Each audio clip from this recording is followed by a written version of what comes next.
What's happening, T sub slash squad? So, as you all know, the Real Housewives of Atlanta came on last night, and I must say, it was a really good episode, but it was also a very insightful episode, and it was a very sad episode.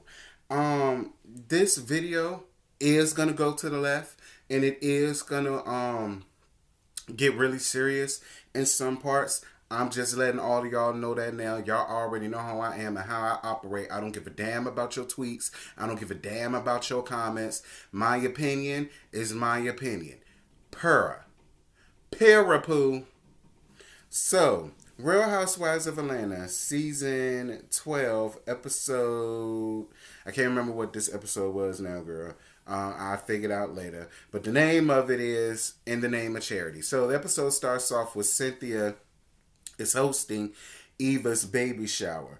I thought the baby shower was really cute. I loved all of the natural colors, the fall colors, the sundresses and the sunflowers and all of that good stuff. It was a really cute venue. Eva had it at one of her friends' house. Shout out to the friend that allowed Eva to bring her and her nutty ass friends down to her house. And thank God everybody's just simply had a good time, and ain't no food had to be thrown, ain't no drinks had to be thrown, but there was definitely a lot of shade being thrown on that Weird the Beast's part. And speaking of her, Nene, aka the Weird the Beast, throws shade about the venue not being at Eva's house. Like, put a pin on that, cause I'm put a pin on that. Nene says that she'll go to the charity event to show support to Mark, but not Kenya. But I mean, Nene, who cares? Because if it was up to Kenya, your old ass wouldn't have been invited there anyway. Girl, keep it pushing. Nene reads a text of what she sent to Kenya about having a baby gift, and she says, "What kind of an evil person would continue to turn down olive branches?" The person that's tired of your shit, Nene. A person that's tired of your shit. Like, y'all not friends. She don't want to be your friend. I'm not understanding why in one breath you're constantly throwing this woman shade and saying that she's a toxic person and you don't need a person like that in your life. But in the same breath, you so butthurt about her not trying to be down with you. I'm not understanding, Nene. Help me understand it. No, actually, don't help me understand it. Because I just don't care no more. Like, y'all not friends. You're not friends. You ain't never gonna be friends. She don't want to be friends with you. She don't want to deal with you. She don't want to deal with your kind, which is why she constantly pays you dust. You coming to the charity event had everything to do with Mark and absolutely nothing to do with Kenya. So stop trying to sit here and act like it's one thing when we all see what it is. Because, baby, I don't know if you noticed or not, but the sky's blue. It ain't red, it ain't pink, it ain't purple, it ain't indigo, and it for surely as hell ain't valid. Girl, go find your life. So Candy decides to bring Kenya and Tanya together long enough to see if they could put their differences aside for Tanya and Paul to show up to Kenya's charity event.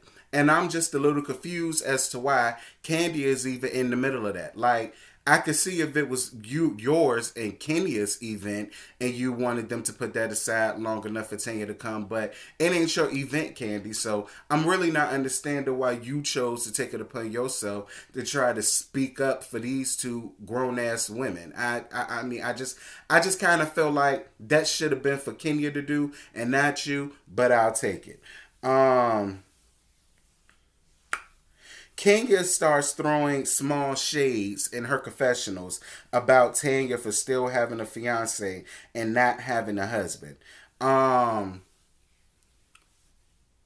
Kenya, this whole episode won't but one big shade tree for you, thanks to Mark. So it's no reason for me to go in and have on you for that silly ass comment that you made, considering how your husband just straight up disrespected you on all levels, on all cylinders, actually doing this entire episode. So I don't need to read you, Kenya, because the episode read you all on its own. So I'm gonna leave it at that. Tanga says that Paul probably wouldn't come because he still feels the type of way about what happened with the cookie lady. I mean, I kind of feel like this, Tanga. That's bullshit. The reason why he don't want to come is because everything that the woman had to say about him was true. And it was. She did get his number. He did hunt her down to get her number and her kitty box. So that's the real reason why he doesn't want to be around. Because he doesn't want none of these women and their others to be sitting up here looking at him and judging him about what he put himself in. So girl, go ahead with all of that nonsense. And at the end of the day, it's for charity. You shouldn't even want to do it because of Kenya. He should want to do it to talk to these young black men that need a mentor. It's not about him. And it ain't about you. It's about them. Girl, don't pull it. We see Kenya being behind the scenes, basically helping put everything together. Basically, I mean, from what it looked like, the only thing that Mark had a hand in was the venue. But from what we saw, Kenya did all the workings for everything else. Getting the food, getting the catering, getting security, making sure that the parking is okay, getting the speakers together, getting the interior together, getting the designs together. That was all Kenya. We gonna get back to that. Candy is practicing for a role on The Shy, and her role calls for a sex scene with a woman. Now, Candy, this is another time where you sit up here and try to pull it. Talk about some, you don't know how comfortable you gonna feel with a nudity sex scene with a woman. Girl, please, just pretend like you in the dungeon down under with Todd and do what y'all used to do when you was down there playing around with Portia and all of that, Portia and Phaedra and all of them. Like, Candy, your tea is already out, honey. We know that you play around in the lady pond. Don't get up here and try to act all shy and act all coy now. You're wanting before. So ain't no need of you doing it now. But I will say this. I heard you got the part. Congratulations. Congratulations to Candy Burris for everything that she's getting since she has been on this show. Because she's doing it and she's using this show the right way. She's using this show to get bigger roles, bigger deals, and make bigger money, bigger bread, bigger moolah, bigger De Niro. Okay, honey? I don't hate on nobody that's doing better than me. I'm all here for Candy Burris. I want Candy Burris to get everything in the world that God has for her. Shout out to you, sis. You definitely giving me a roadmap of what to do when I get to your status. Okay, when I get tired of hunching on my sugar daddy and I want to do some on my own, you just gave me the roadmap in which to do it under. Shout out. Kenya goes to Cynthia's house to catch up, have wine, crackers, grapes, and all that good stuff. And they talk about arguing with their men. I will say this. I loved seeing Kenya in this moment. Because what Kenya was doing wasn't being a character. She wasn't being production's puppet. She was simply sitting down having a woman-to-woman, hello, Barbara, this is Shirley type of conversation with her good friend, who is Cynthia. She, not only did she give Cynthia some really good advice as it pertained to Mike, but I feel like as she was talking, she finally got the realization about what her own marriage is and what her own marriage is going through right now. And I believe that's where those tears came from. And I also believe that's where that old lady sitting under the tree advice came from that she was given to Cynthia. Because we all know how Cynthia is, honey. Cynthia be walking around here floating and lollygagging and foolalon through the tulips and thinking that everything is good and gravy and everything is going to go her way. And I'm really glad that she does have a friend like Kenya that does not mind sitting her down and giving her the harsh truth and the harsh reality about certain things and about certain situations. Both of my best friends are the exact same way. And I am the same way to them. We joke, we laugh, we lollygag, we kiki, we fool-la-la, and all of that good stuff. But when one of us is really going through something, or when one of us is doing something that could be completely detrimental to the other, We don't have no problems with sitting the other down and saying, listen, sis, slow down. You're moving way too fast. 16. Okay, shout out to Destiny's Sharon, honey. That's a little piece of Sweet 16 off the Writers of the Wall album. But that's what I got in that moment. That's what I got in that moment. Cynthia needed to hear it. Kenya needed to hear it. And I'm glad that that scene was what it was. Nene Wildebeest Leakin talks to Wendy Windbag Williams. And she's packing up, getting ready to go to the Greece trip. But she feels like she doesn't want to go. And of course, Windbag is asking her why. And she's bringing up the topic of Kenya.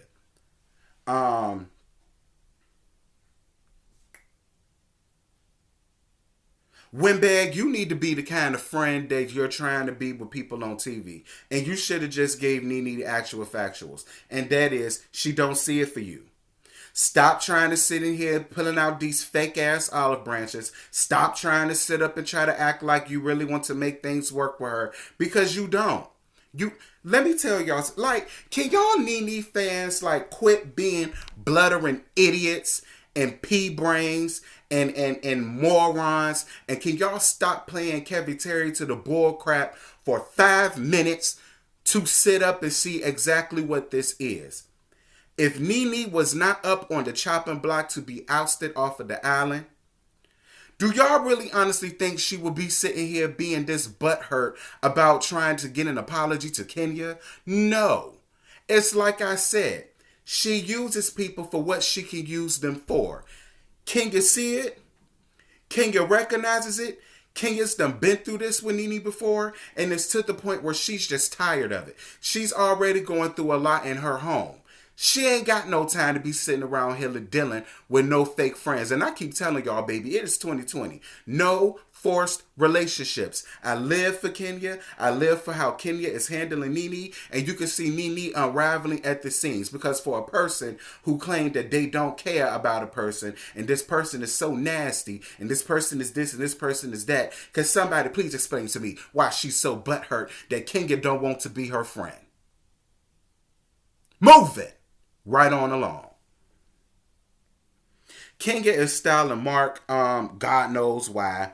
And Kenya says that Mark likes for his women to cater to him. And girl, it shows. Like, you sitting up, you done already put together this whole shindig for this man.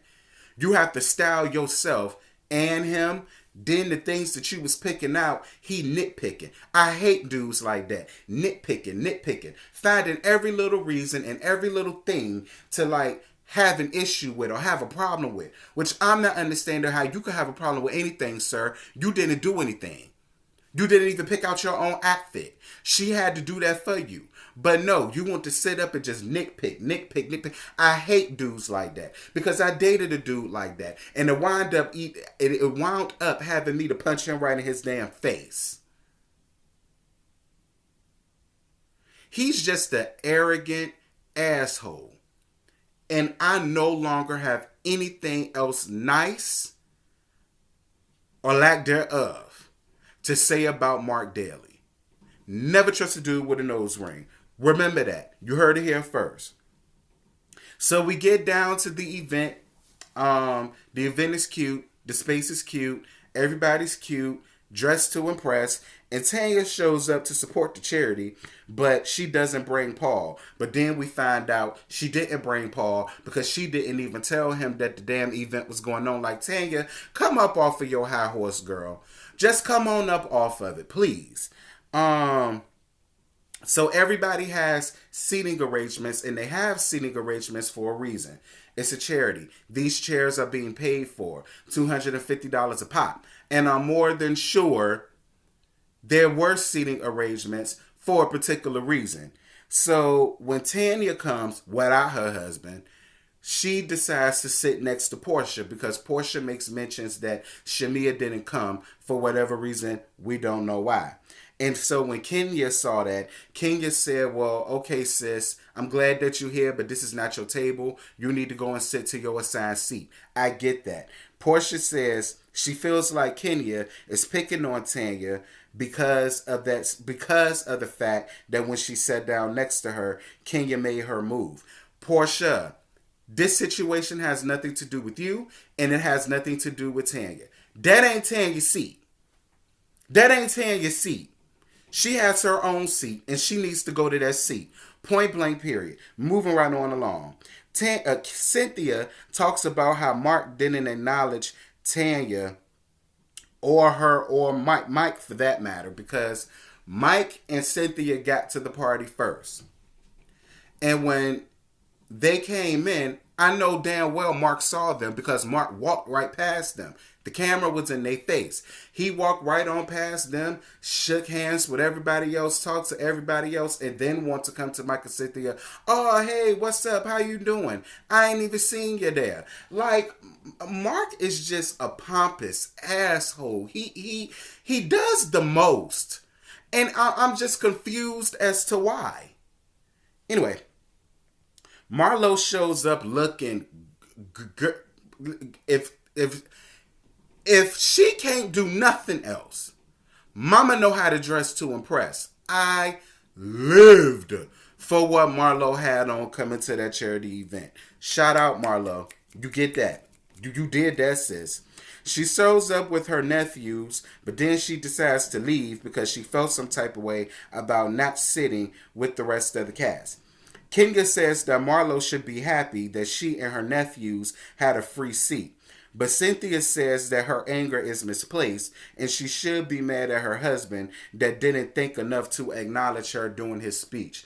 And Cynthia, I totally get that. But at the same time, I'm with Kenya. Like, at the end of the day, Marlo, you didn't pay for your seat. And it was only supposed to be you. Much like Kenya said, I didn't mind the fact that she brought her nephews because this is what this event is for. It's to talk about and to help to lead the younger ones. The old leading the younger ones. That's what this event is for. But you didn't pay for your seat and them two boys of yours didn't pay for their seat. You got a free seat. 3 free seats. The only thing Kinga said was, listen, sis, like, who, first of all, everybody knows this. When somebody is speaking, you don't get up and try to sashay Shantae your behind on up to the front to be seen and to be noticed just to try to figure out where your seat is at. You stand your ass in the back. Like, see, this is how I know Marlo did not go to the rich white women's school, because that's one of the things that they taught us down to the rich white women's school. You don't make yourself the center of attention when it's not time for you to be center of attention. You stand your ass in the back and you be sitting and you look cute. Kenya then has to get up and tell her where she needs to go and sit. And instead of you going to your seat, you want to stand in the back because you mad that you not sitting at the table with Kenya, Candy, and Ayaya. But then come to find out you were sitting at the table with Tanya, Portia, Nene, and Greg. So all of that was for what? You would have known that had you just went to go sit down in your seat. But you too busy looking for a moment trying to make a situation be about you where it's not. So I'm sorry. I understood where Kenya was coming from with that with Marlo. At first I was confused. But now I get where she was coming from when she was talking about that with Marlo. Marlo, girl, have several. Baby, you was dressed down. You was dressed down. But have several. Nene and Greg comes, and then Nene makes it a point to let Kenya know that it took a lot for her to come to this event. But at the end of the day, if it was up to Kenya, your old brolic ass wouldn't even have been invited with that wig that's ate out to the back. Like, Nene, girl, go busy yourself. So it's time for Mark to get up and give his acknowledgments. He thanks everybody but the main number one person that he should be thanking, that is the main reason why this event went off without a hitch, and that is his wife. And Cynthia made note of that. Nene says that out of all the times she's seen them, she's never seen them lovey-dovey, and to her it makes it feel like this was nothing but an arrangement. Nene, here's what I want you to do. With you in that comment, go jump off. You and the comment. Drink bleach and die twice, ho. That's what I want you to do. You and your comments, your ill-advised comments said that can drink bleach and die twice. Moving right on along. But I will say this. You most definitely did have one good point, finally, out of the whole episode. When you look at Cynthia and Mike, when you look at Eva's husband, whose name I still can't remember because he white noise in the background. But when you look at Eva and him, when you look at Portia and Dennis, when you look at DeWitt, DeBeast and Greg, when you look at Candy and Todd, you see the affection. You see the love. Whenever Kenya and Mark is around each other, and it's not of no fault to Kenya, it's Mark. He doesn't know how to show affection. He doesn't know how to make his woman feel comfortable in the relationship. But that's because he's really the woman in his real relationship, because I keep trying to tell y'all, that man is a backdoor booty buster, okay? I keep trying to tell y'all that, but whatever. Kenya gets emotional with talking about how things used to be, and they start showing this big montage of how they were when they first got together, and he was always taking pictures with her and always smiling and always happy and cheesing the kiki. And now, since the baby has come, all of that has changed. Then Mark gets upset out of nowhere and asks producers to cut the cameras off before things get ugly, saying that these people will never see him again. And then it gets announced that they're separated and they're getting a divorce. Like, Mark, stop trying to act like you didn't have no interest in being on this show, because they can't use your likeness without you signing a contract. So you wanted to be on this show. And to let me tell it, the only reason why you wanted to be on this show was just to prove to everybody that you really can just be it, okay? And she just so happened to get pregnant. It's a reason why you used Kenya, and there's a reason why you used this show the way that you did. I can't figure it out just yet, but it's gonna come out. It's gonna come out. And I'm gonna tell you something. My mama taught me this a long time ago. You better be careful about who you put your foot on, because it's them same people that you're gonna need to help you lift yours up one day. You better be careful how you treat people coming up, Nene Leaks. You better be careful with how you treat people coming up, because it's going to be them same people you going to meet on your way down. That's some old lady, grown lady sitting under the tree type of advice. And I really hope you and Mark take it, because something bad going to happen to the both of y'all, honey. That's one thing about it. Something bad is going to happen to the both of y'all. I don't wish nothing bad on nobody. But trust and believe you me, with the way karma works, something bad is going to happen to the both of y'all. And I hope I don't be around to figure it out. And whatever going to happen to y'all, you better keep praying and pushing and pumping, baby, because karma ain't going to be through with y'all for a long time. And with that, like, comment, share, and most importantly, subscribe. Make sure to hit that bell, become the notification gang. And if you really rock with my channel the way y'all say y'all do, watch those ads. Make sure to comment, post your comments down below. Let me know what y'all thought about tonight's episode. Let me know how y'all felt about the people that was on tonight's episode. And let's get the discussion popping. Let's get it going. And I'm going to holler at y'all later, Gert. Bye. I just woke up and I rolled up. I just woke up and I rolled up. And I got my plane ticket. That kush, that be my starter kit.